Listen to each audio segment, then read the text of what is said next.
Сүүлийн жилүүдэд үе мөчний өвчин залуучиж энэ төрлийн эмгэгтэй хүн нэмэгцээр байгаа. За үүнээс болоод интернет эмнэлэг үений дурангийн мэс заслыг хөгжүүлэх төслийг хэрэгжүүлж эхэллээ. Интернет эмнэлэг өвдөгний үений дурангийн мэс заслыг шин шатанд гаргах төсөл хэрэгжүүлж эхэллээ. Төслийн хүрээнд үений дурангийн мэс заслын эмчийг сургаж бэлтгэж байна.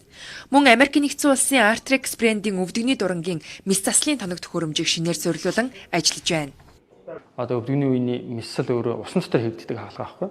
Тэгэхээр өвдөгний үений дотоод даралтыг тухайн аппарат маань өөрөө мэдрээд тодорхой хэмжээний даралтанд л усаа шахаж өгдөг.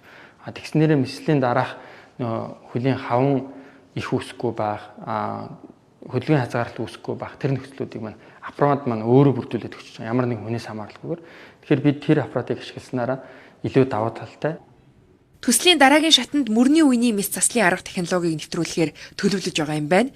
Төслөөр дамжуулан орчин үеийн дэвшилтэт технологиг ашиглаж эмчилгээ онцлогоо хийж байна. Ингэснээр мэс засал илүү үр дүнтэй болохоос гадна өвчтний өвдөлт шаналгаа багасч хэвийн амьдралдаа хурдан ордог давуу талтай гэлээ.